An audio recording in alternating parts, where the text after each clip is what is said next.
제4장 예언자의 무리에 속한 한 사람의 아내가 엘리사에게 와서 말했습니다. 선생님의 종인 내 남편이 죽었습니다. 선생님도 아시듯이 내 남편은 여호와를 잘 섬기던 사람이었습니다.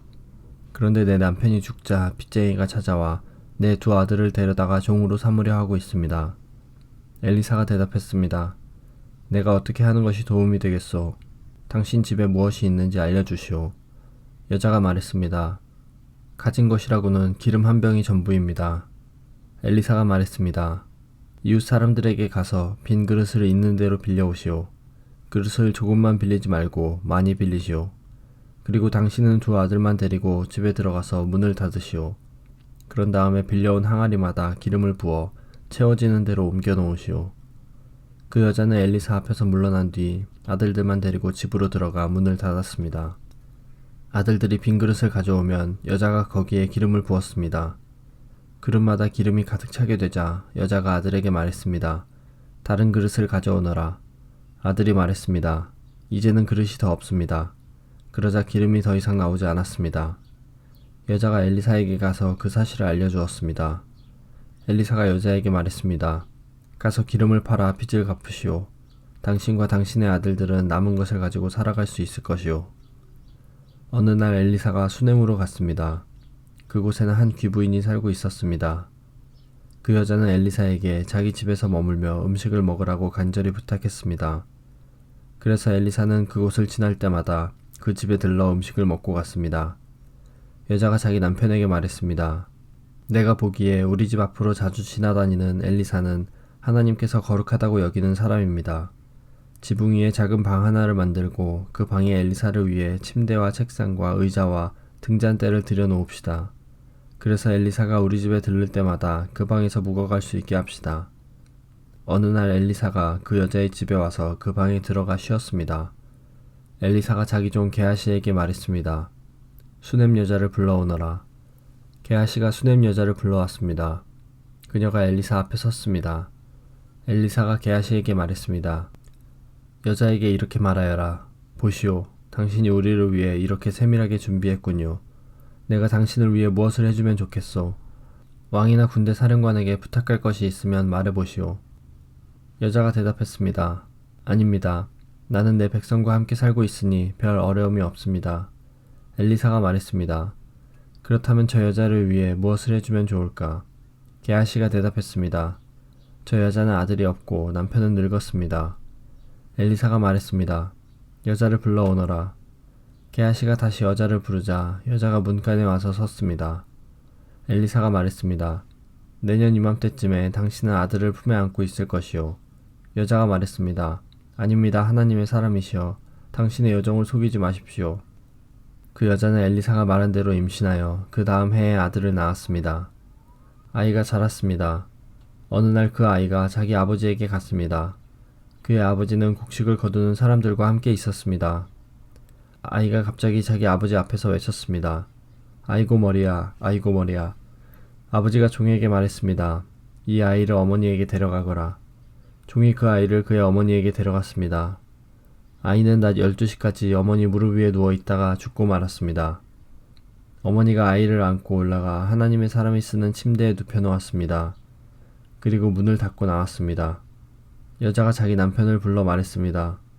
종 한 명과 나귀 한 마리를 보내주세요. 빨리 하나님의 사람에게 다녀와야겠어요. 여자의 남편이 말했습니다. 왜 오늘 그에게 가려 하오? 오늘은 초하루도 아니고 안식일도 아니지 않소. 여자가 말했습니다.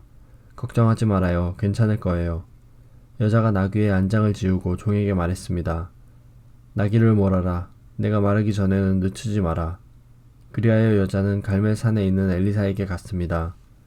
엘리사는 멀리서 여자가 오는 모습을 보고 자기 종 게하시에게 말했습니다. 저기를 보아라. 수넴 여자가 오고 있구나. 달려가 여자를 맞이하여라. 그리고 안녕하십니까? 남편도 안녕하시고 아이도 잘 있습니까? 하고 물어보아라. 여자가 대답했습니다. 다들 잘 있습니다. 그러더니 여자가 산에 있는 엘리사에게 와서 그의 발을 붙잡았습니다. 게하시가 가까이 와서 여자를 떼어놓으려 하자 엘리사가 말했습니다. 그대로 두어라. 여자가 큰 슬픔에 빠져있다.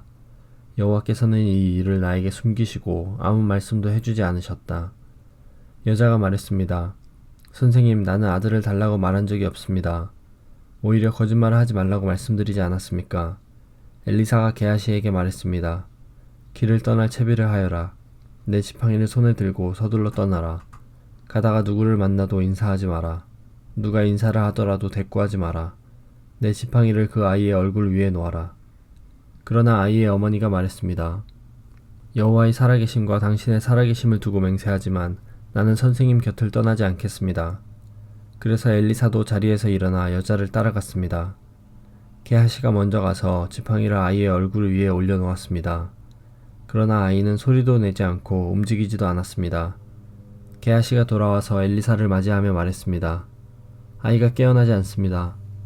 엘리사가 집으로 들어가 보니 아이가 죽은 채 자기 침대에 누워 있었습니다. 엘리사는 방으로 들어가서 문을 닫았습니다. 방 안에는 엘리사와 아이밖에 없었습니다. 엘리사가 여호와께 기도를 드렸습니다. 그리고 나서 침대로 가서 아이 위에 엎드렸습니다. 자기 입을 아이의 입에 맞추고 자기 눈을 아이의 눈에 맞추고 자기 손을 아이의 손 위에 올려놓았습니다. 그렇게 아이 위에 엎드려 있는 사이에 아이의 몸이 따뜻해지기 시작했습니다. 엘리사는 침대에서 내려와 방 안에서 왔다 갔다 한 다음 다시 침대에 올라가 아이 위에 엎드렸습니다. 그러자 아이가 재채기를 7번 하더니 눈을 떴습니다. 엘리사가 게하시를 불러 말했습니다. 수냄 여자를 불러오너라. 게하시가 수냄 여자를 불렀습니다. 여자가 오자 엘리사가 말했습니다. 아들을 데리고 가시오. 여자가 들어와서 엘리사의 발 앞에 엎드려 절한 다음 아이를 데리고 밖으로 나갔습니다. 엘리사가 길갈로 돌아왔을 때 그 땅에는 가뭄이 들었습니다. 예언자의 무리가 엘리사 앞에 앉아 있었습니다. 엘리사가 자기 종에게 말했습니다. 불 위에 큰 솥을 올려놓고 이 사람들을 위해 국을 끓여라. 그 가운데서 한 사람이 나무를 캐려고 들에 나갔다가 야생 덩굴을 발견했습니다. 그는 그 야생 덩굴에서 박을 따서 자기 옷에 가득 담아왔습니다. 그리고 그것을 국을 끓이고 있는 솥에 썰어 넣었습니다. 그들은 그것이 어떤 열매인지 몰랐습니다. 사람들이 국을 그릇에 담은 뒤 먹기 시작했습니다. 그러던 중에 그들이 소리를 질렀습니다. 하나님의 사람이여, 국에 독이 있습니다. 그들은 더 이상 국을 먹을 수 없었습니다. 엘리사가 사람들에게 밀가루를 가져오라고 말했습니다. 밀가루를 가져오자 엘리사가 그것을 국에다 넣고 말했습니다. 사람들에게 국을 떠주어 먹게 하시오. 그러자 국 안에 있는 독이 없어졌습니다. 어떤 사람이 바알 살리사에서 엘리사에게 왔습니다. 그는 햇곡식으로 만든 보리빵 20개와 햇곡식을 자루에 담아서 엘리사에게 가져왔습니다. 엘리사가 말했습니다. 그것을 사람들에게 주어서 먹게 하여라. 엘리사의 종이 말했습니다. 이렇게 적은 것을 가지고 어떻게 100명에게 먹일 수 있겠습니까? 엘리사가 말했습니다. 그 빵을 사람들에게 주어서 먹게 하여라. 여호와께서 이렇게 말씀하셨다. 그들이 먹고도 남을 것이다. 그래서 그 빵을 사람들에게 주니 여호와께서 말씀하신 대로 사람들이 먹고도 남았습니다.